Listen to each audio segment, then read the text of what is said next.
Hi everyone, welcome back to Art Lessons with Rossi. And today we're going to be working on a watercolor piece. And I have already drawn out an image of a young girl floating in water. It's actually my friend's daughter, and really love this image. Her daughter is about 8, and it's just a really innocent, beautiful piece or photograph. And thought it would be a nice way to create a demo. I've stretched my watercolor paper, I've used graphite to create my image, and I've also chosen my color scheme. So I've decided to do a split complementary orange, blue-violet, blue-green color scheme that's going to allow me to deal a lot with the skin tones that I need, as well as the water that I'm going to be dealing with, that she's floating in. So that's going to be my my color scheme: orange, blue green, and blue violet. And within that, I'm also going to use, of course, all the tints and shades. In watercolor, we don't use black, and we rarely use white. So the white of the paper is going to be the white that we use, and we're going to, instead of using black, we can mix primary colors together, or we can oversaturate a color. So the first thing that I want to show you guys is how to start to work wet on wet. And I think I want to just play with the background first. So I kind of want to deal with the water that she's floating in first, make decisions about that, and then I'll go in and do the hair. I'll think about the glazing on the face, etc. When you start working, you always want to have 2 cups of water. You want a clean water and a dirty water. It's much easier to make sure that your brushes and your colors stay nice and vibrant for that. And then we're still using our Winsor Newton watercolor set for this. It's a little bit harder to create a big wash with these sets, but I actually find these portable sets to be very easy to use and really kind of fun to take on the go, be able to take with you almost anywhere. I've done watercolor on a plane, but definitely plein air, really good for travel and doing trips. So I'm going to mix my blue-green. And again, I have 2 different blues. I have an aquamarine blue and I have a cobalt blue. And so I'm going to, I think I'm going to use more cobalt and ultramarine. And I am just going to add a little bit of yellow in it to give it a little more of that turquoise color. And just to test out some of my colors, I'm going to grab another sheet of paper so that you guys can see the color that I'm mixing. So here's the color that I'm making. It's that blue-green. And I can even saturate that a little bit more to make it darker.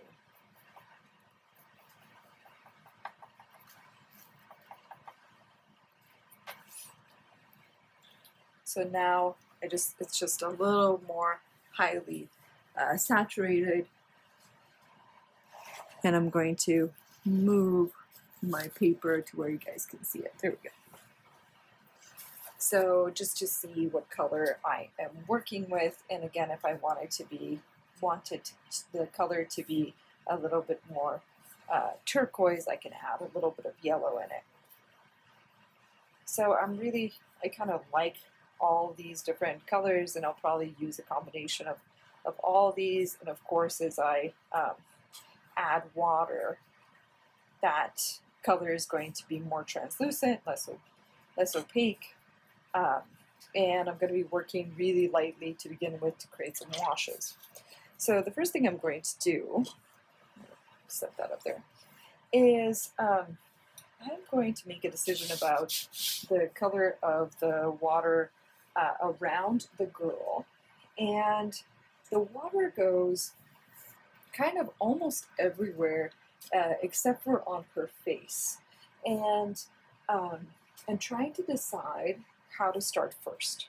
So I think I'm going to deal with the color underneath or under her body first, and then continue with that wash.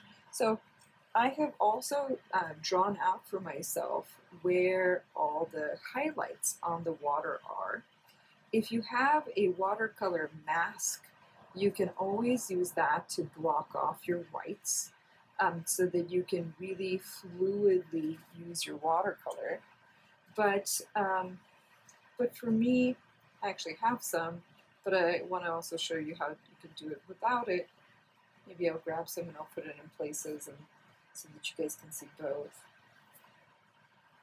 But instead right now I'm just going to work around that area. Again, I have mixed my my colors, so there's just a little tiny hint of blue inside of my water right now. But I'm going to just add water in the places that I want to paint at the moment. And I'm only adding water right where I know I'm going to add some pigment. And everywhere else, I'm going to leave alone for a second.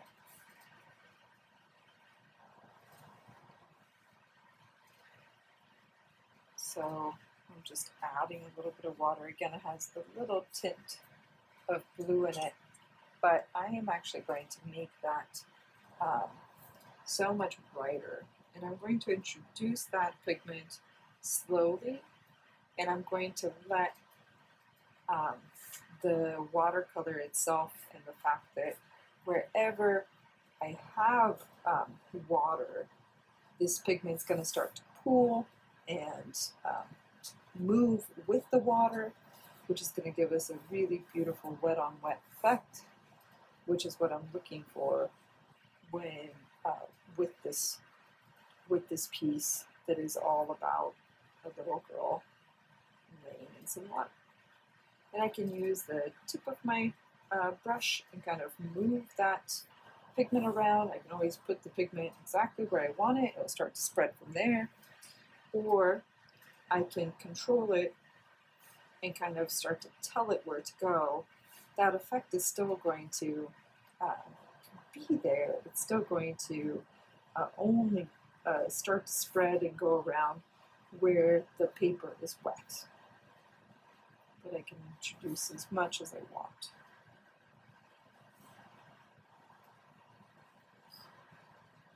So I really like that effect. I can also add more water, playing with that and letting that start to spread out even more and start to pool and kind of give us some beautiful water effects. Or if I don't like something, I can take a paper towel and I can actually just put it right on top, soak up what I've done, and basically go back to almost where I started. Now, if you're working wet on wet, you want to re-wet that area again if you want that effect. So if you use your paper towel and in order to kind of fix something or desaturate the amount of color that you used, and you're planning to add pigment back in or add the watercolor back in, make sure that you get that area nice and soft and wet again, so that way you can have a consistent look between sections. So let's do that again. So let's just add that back in, because I really like that. And this is, again, just showing you what wet on wet can do.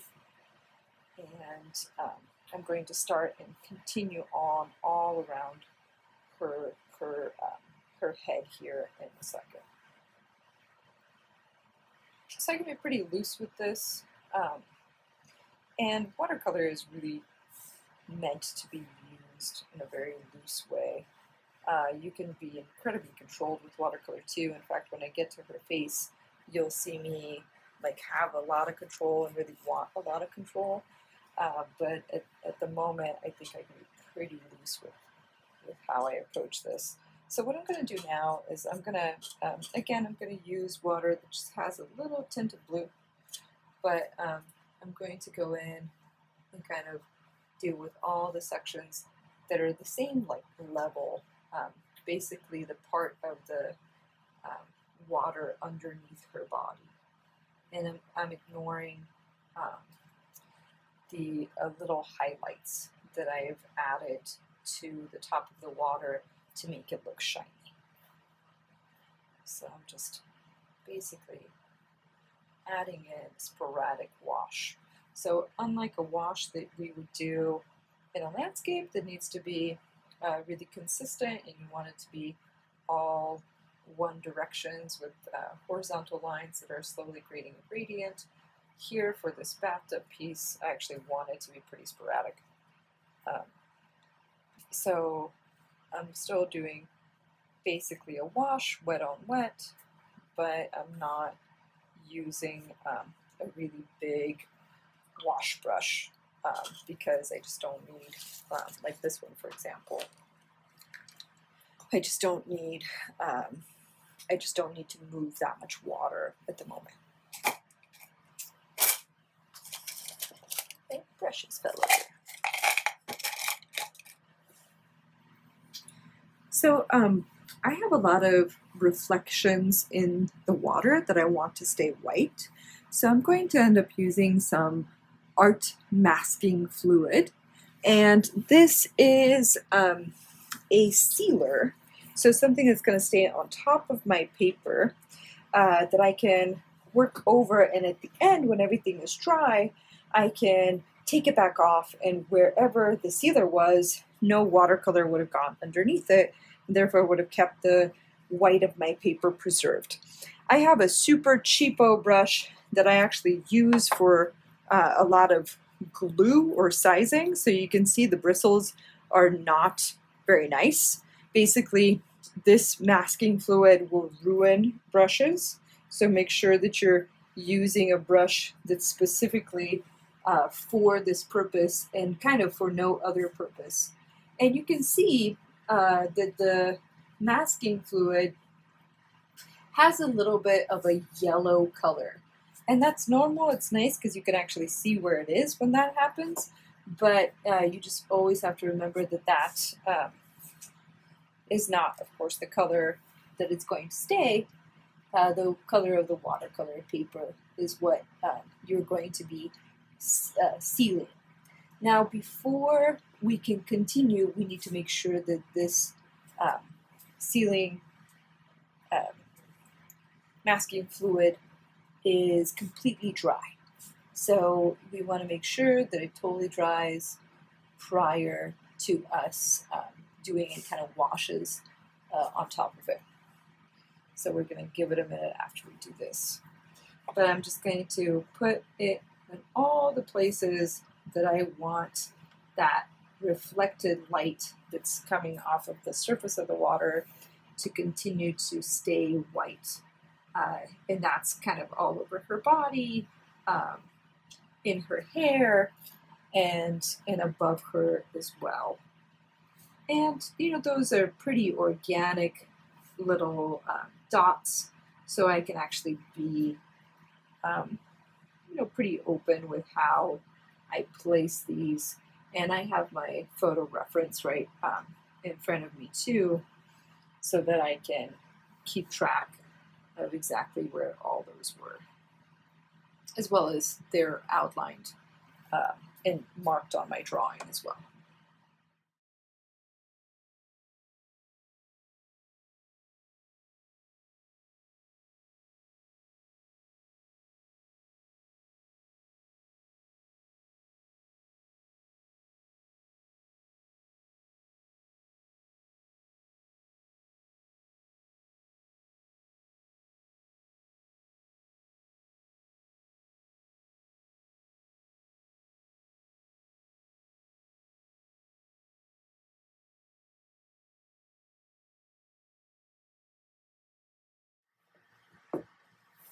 So I have waited for the masking fluid to dry, and as you can see, it's a little bit of a yellowish color. And anywhere that you see that color, it will protect the white of my paper, allowing me to continue to work over it, and knowing that that part of the paper will stay white. And again, I want that because I have a bunch of reflections in the color that I am, in the picture that I'm using, creating the sense of water and this little girl laying in a bathtub. So I'm going to mix up more of this turquoise color, and I'm going to continue on using that blue in the background behind her hair. And then I'm going to create a slightly different color to go over the rest of the piece, even going right up to her face, because she's basically submerged in water except for her face. So I'm going to make that turquoise color again.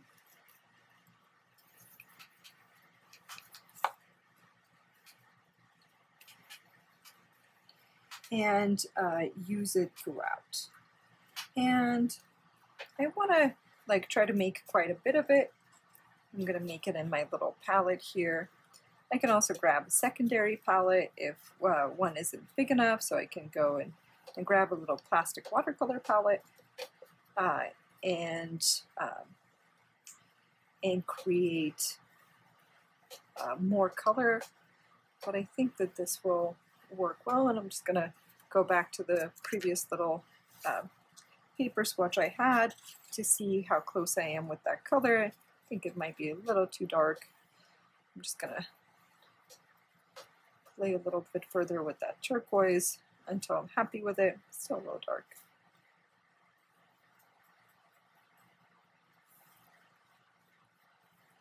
But I think that that will do. I think just adding a little bit of orange will make that color more turquoise. Yeah, I'm happier with that. Okay.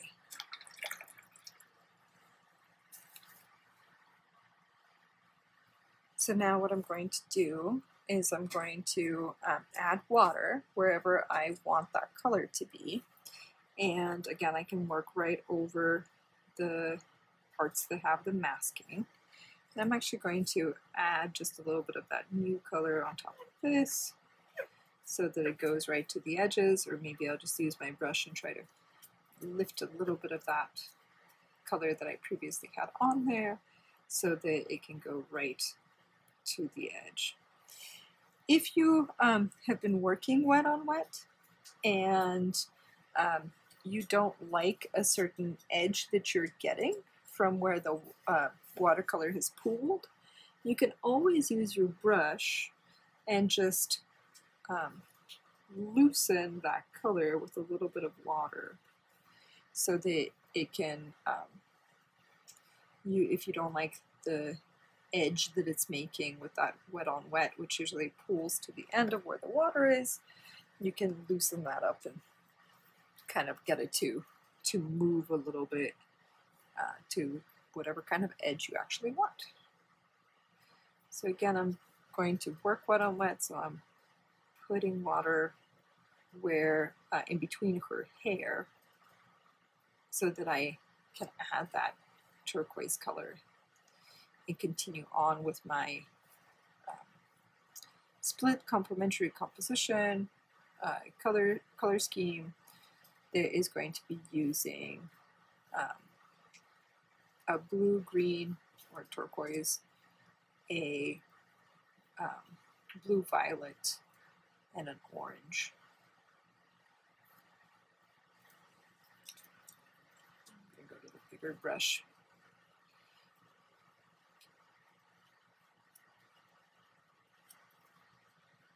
So that's what I'm going to work on next, is I'm going to just wet everything and then introduce the blue color.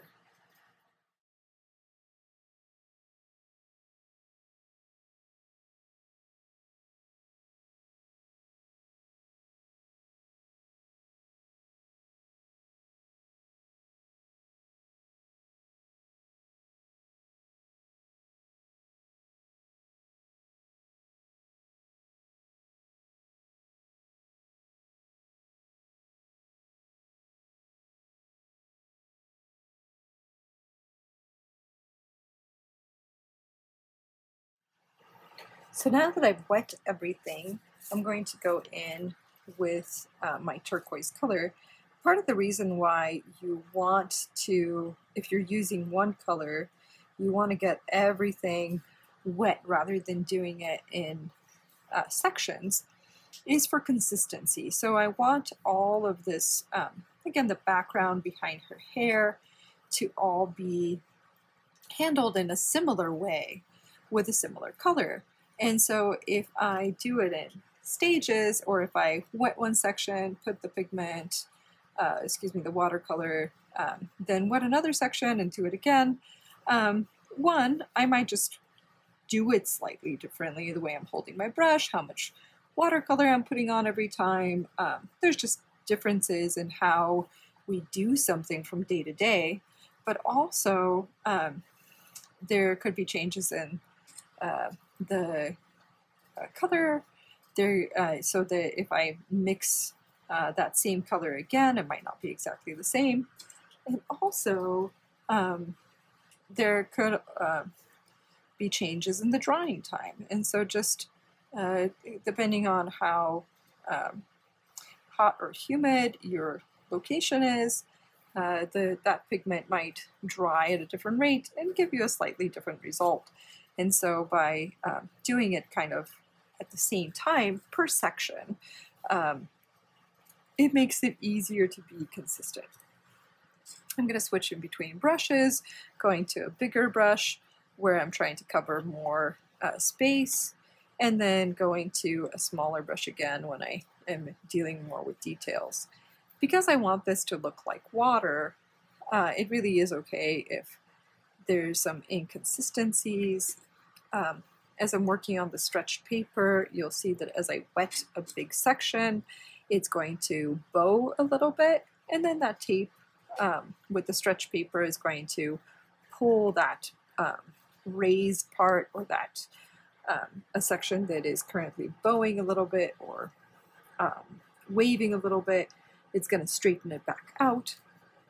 But because I'm dealing with a piece that, again, she's laying in water, I kind of think that these little waves or pools are going to work in my favor to create even more of that effect within this piece, that she is floating in water, and that water has an undulation to its character and its characteristic. So I'm just going to continue to paint.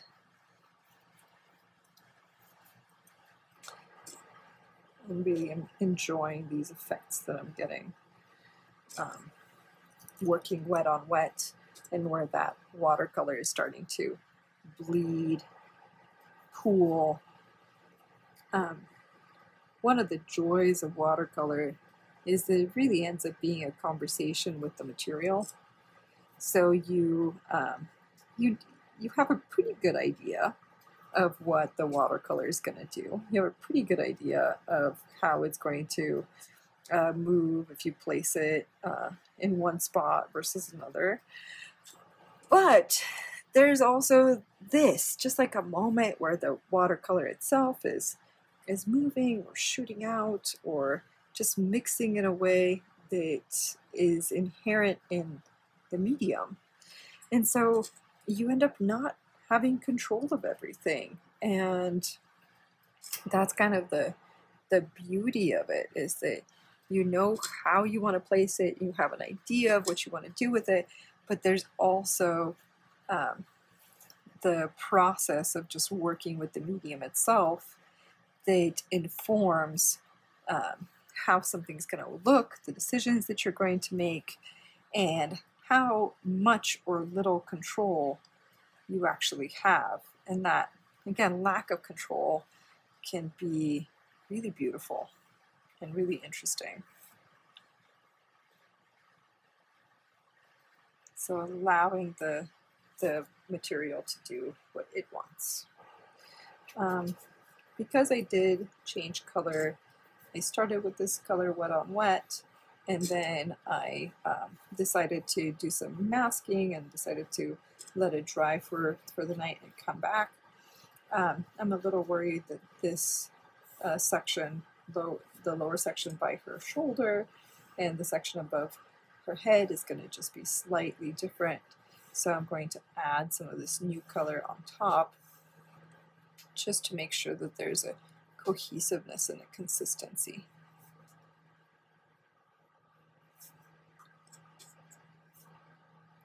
So it's not just dramatically different or like a very different kind of blue.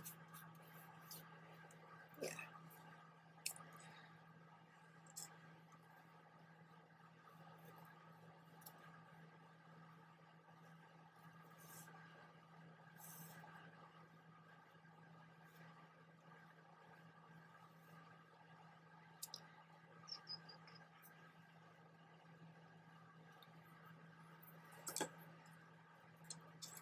Okay. So I'm quite happy with how that's all working out. Mostly places where it's like fleeting and you know, just really fun pooling. So now I'm going to let that area dry, and we'll do another layer on top of that. But in between, I can work on a part of this watercolor that isn't touching any of the parts that are wet. So as you're working on a section that is if you created a section that's wet and you want to work on another section, you want to just make sure that it's not adjacent, right next to each other, so that there's no chance that they'll bleed into each other. So I'm actually going to start with the skin tones on her face. And again, this part of her face is above the water, and so it's going to look slightly different in terms of the colors of her skin tones compared to her face and her hand are above the water. So these two are going to be just slightly different than her ear, her chest, her bathing suit, etc. And unlike what I was doing with the background for the skin tones, I want to work pretty controlled, and I'm going to be working with a lot of glazing, where I'm putting in one color kind of at a time and letting it slowly get darker and darker. So I'm going to start with my lighter colors first, and then add darker and darker colors as I kind of move up through the piece. So starting with the area that's going to be the lightest before doing anything else. So now that I have done the background and created this blue water, I want to start working on a different part of the composition while that background dries. And what I want to do is I'm actually going to start working on the face. And you want to make sure when you're working with watercolor and you've worked wet on wet that you're letting parts dry in between working on something that's adjacent to those parts. So by working on the face, I can have nice control and not fear that at any point what I'm doing to the face is going to bleed into the background or vice versa. So just make sure that as you're working on something and letting a section dry, that you're working at a place that's not directly adjacent to what's still wet. So her face and her hand are sticking out of the water, and so the color on those sections are going to be just slightly different than the ear, the side of the face, her chest and arms. And so I'm going to work on this section first, and I'm going to be using a wet on dry technique, and I'm going to be using a lot of glazing because I think that it's going to give me the kind of control that I need to really create and express her face. And I'm going to be dealing with a lot of cool tones, mostly oranges, but I'm still going to use two kinds of yellows and then red to create that orange. But I'm going to just try to match or really think about skin tones as much as possible. There might be even parts where she looks a little bit more pink than orange, so that the skin tone feels believable.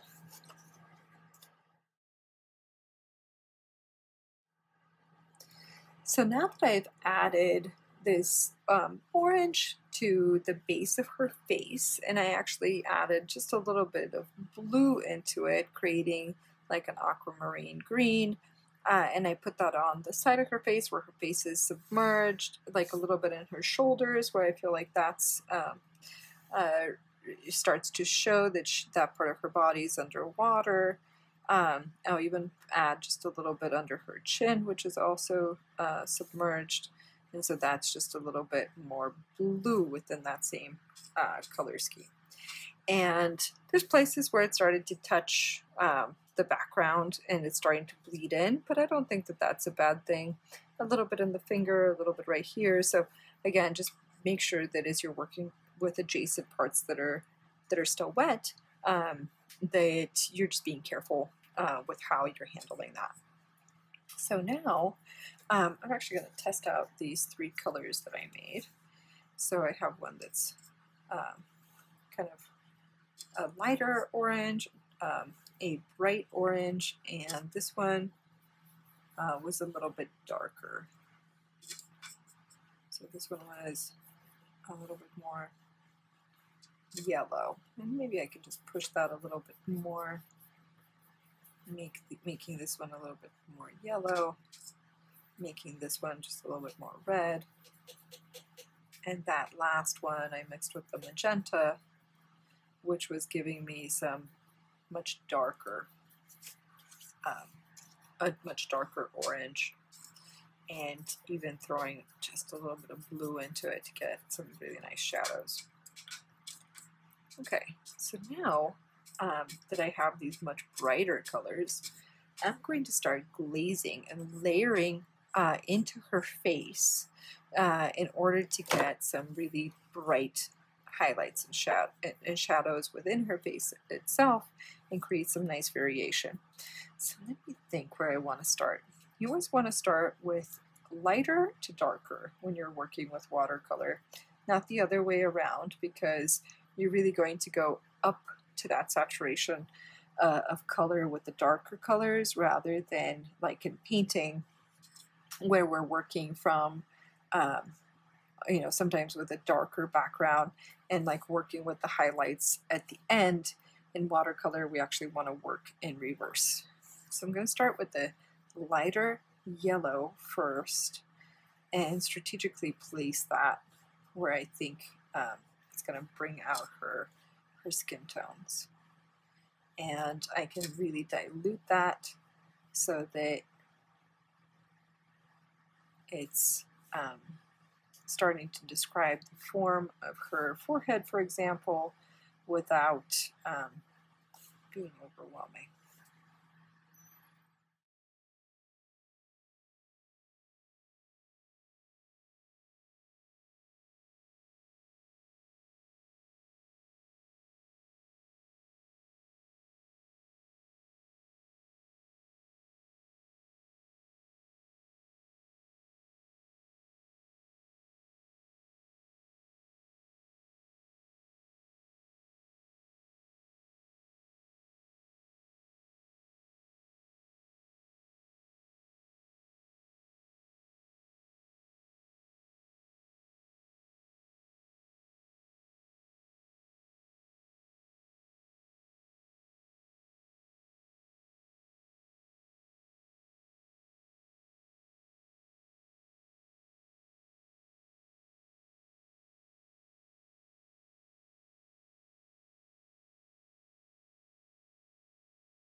So now I'm going to work on some details that are not in the skin tone, so I can let those dry.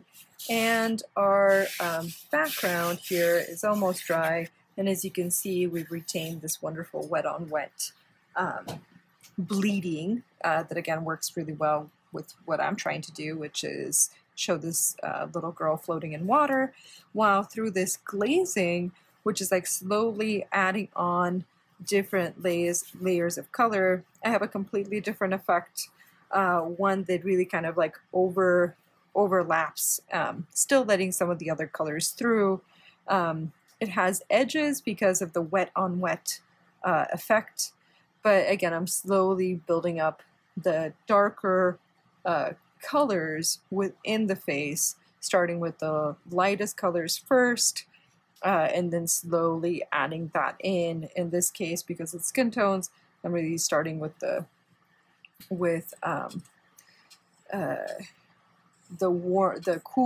cooler yellows, and then adding in the warmer reds within that face. Still trying to stick with a split complementary color scheme where I am using blue-green, a blue-violet, and an orange, but the warms of her skin tones are going to stay more on that orange feel. So now I'm going to be working on these kind of two pieces of cloth that are in the space with her, which I'm hoping to create as the blue-violet colors. And then I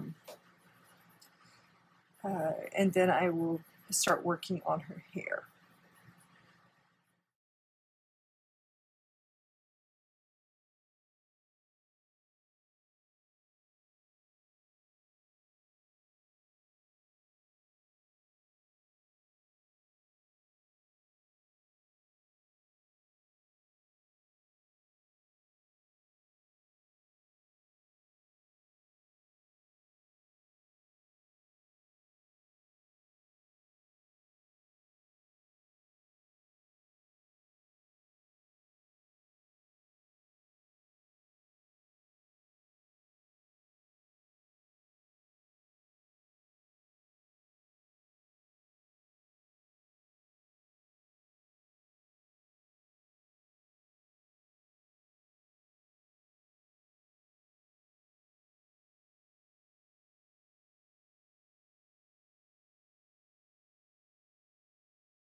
So because I like it when my colors have a cohesiveness to them, and I've pulled some blues into her face, I'm also going to take some of this uh,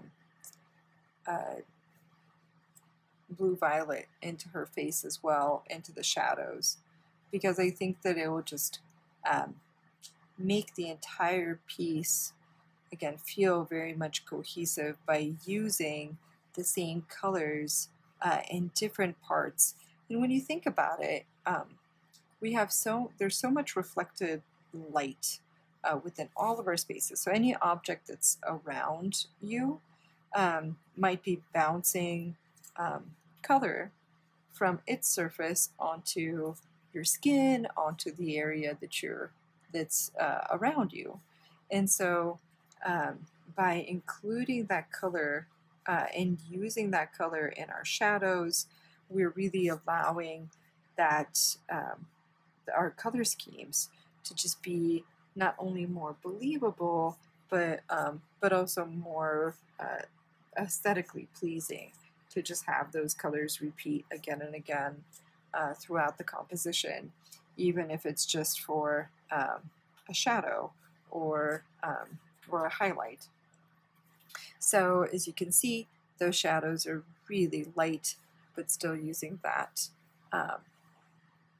that blue-violet to just add a little bit of that darker color value, and also doing it with a color that, again, repeats elsewhere in the composition, so that it's not like a stark, strange, different color that doesn't fit anywhere else and would really just kind of stand out.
So now I'm going to mix the color for her hair, which is going to be brown, but also I'm going to use all the colors that I've used so far and put that in the hair as well. So I'm going to put blues in that brown, violets in that brown, yellows in that brown, because as I create a color that is starting to give me that kind of dark brown color, it's not just going to be a singular color. It's going to have all those other colors in it, and therefore be like really complex. And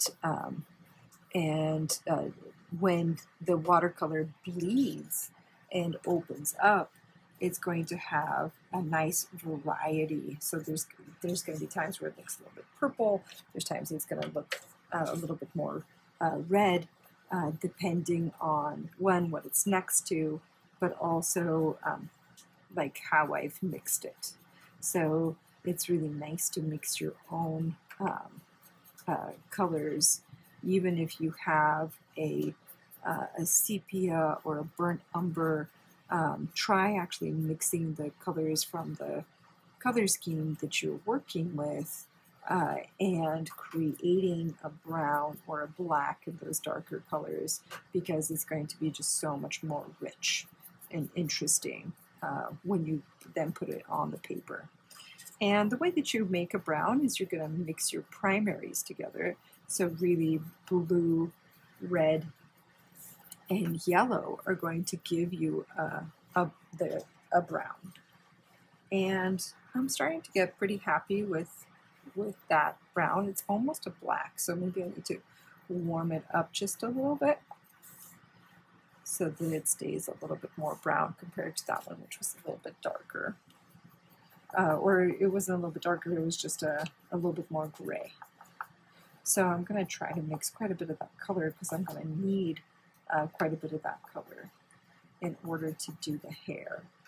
And again, it's going to have warm tones in it, it's going to have cool tones in it, and I'm going to be able to use both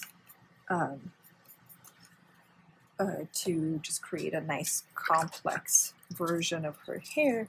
And I need a couple of different versions of it, because there's part of her hair that's sticking up above the water, and that's going to be a slightly different color than the hair that's inside of the water.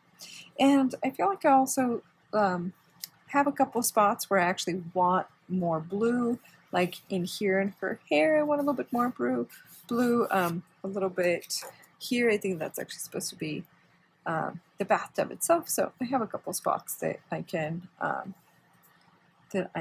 also add to with that blue. So I'm going to start here in the hair, because I feel like all of this is basically dry.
So now I've gotten all of her hair wet, and now I'm going to start introducing the brown color that I mixed.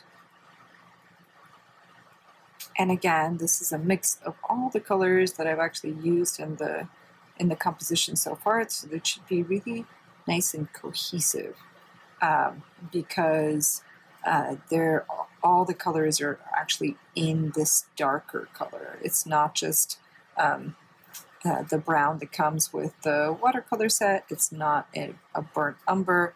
Instead, it's a color that has blue and red and orange, and basically everything that I had on my palette, and mixing that all together. And that should actually give that darker color a lot of life, a lot of variety, so that it's not going to overwhelm any part of my composition. Instead, it should complement my composition. So again, it's important to mix those colors so that they add rather than subtract.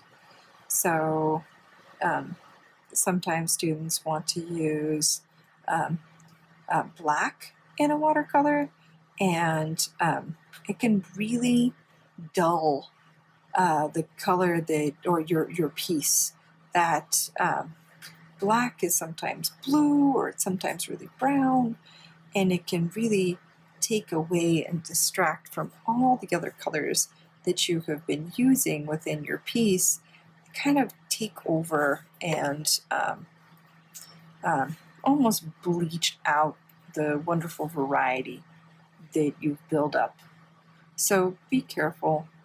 Again, usually black doesn't even come into the palette of a watercolor piece. We don't use black at all in watercolor. So instead, the idea is to mix the color that you are looking for. And we can argue that there really isn't a pure black in nature, that we really rarely see a real black color. Instead, usually there's some kind of brown or earth tone, or something that's in deep dark shadow, or something that is devoid of light, but rarely does black just exist on its own.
So now I have finished the hair, and I'm just loving this wet on wet bleeding that I'm getting in the hair. That again, I think really works for this feeling that she's underwater.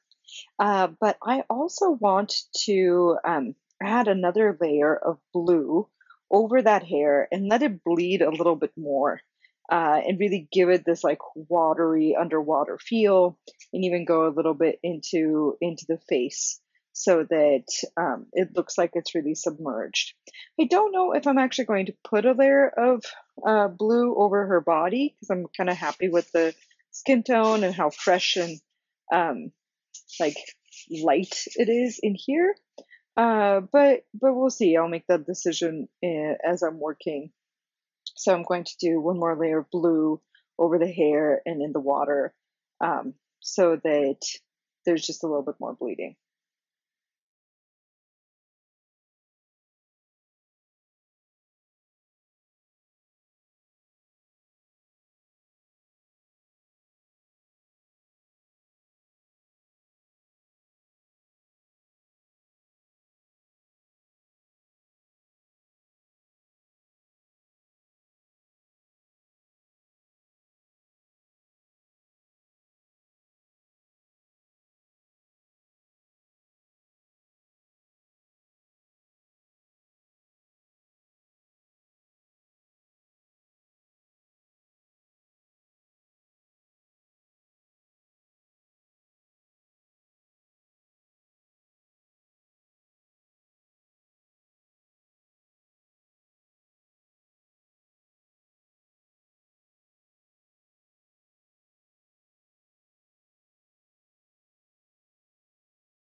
now that I'm happy with all of the under layers, the water, her skin tones, it just, almost everything. The only thing I haven't worked on is her bathing suit and the space up here.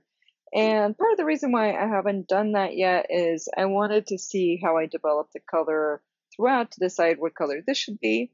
It's probably going to be a warm orange to stay with the color scheme that I'm working on with the orange, blue green, and blue violet.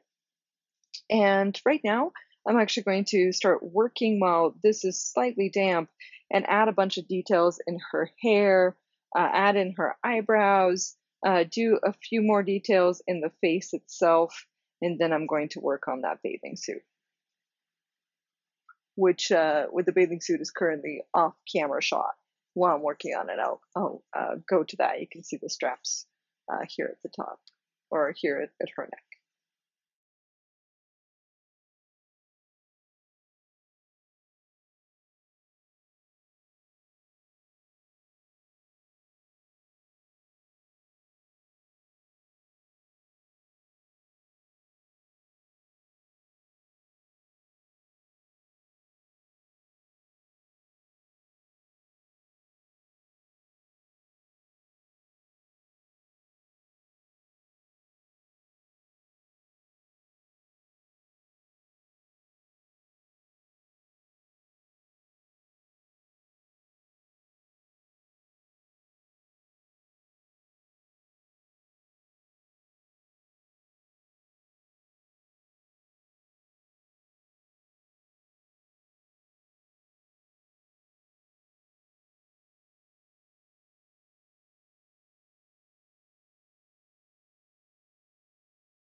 So now I'm going to finish the piece by just adding some orange here in the upper corner, and then taking a step back, seeing if there's anything else I want to add focus to, maybe some texture to these little areas, and then I will take off the masking that is keeping the white um, underneath that underneath that masking. It's all nice and white.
So now I'm finished with my painting, and I want to take this masking back off.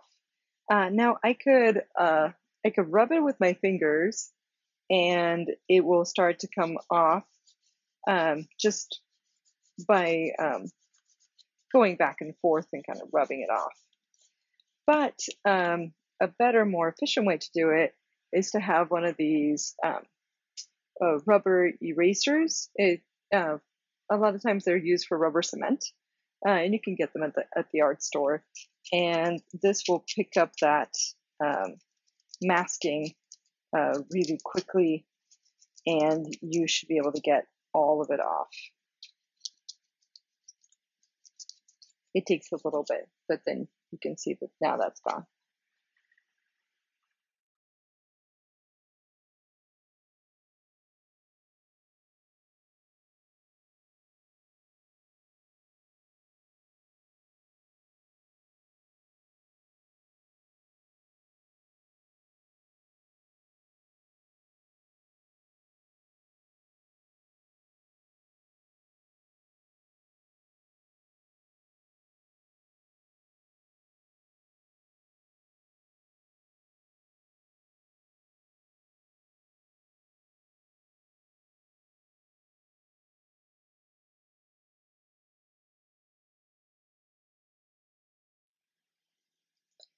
So now I'm finished with this watercolor, and again, we're doing a split complementary composition with blue, violet, and orange, and I'll post some photographs at the end of the entire piece.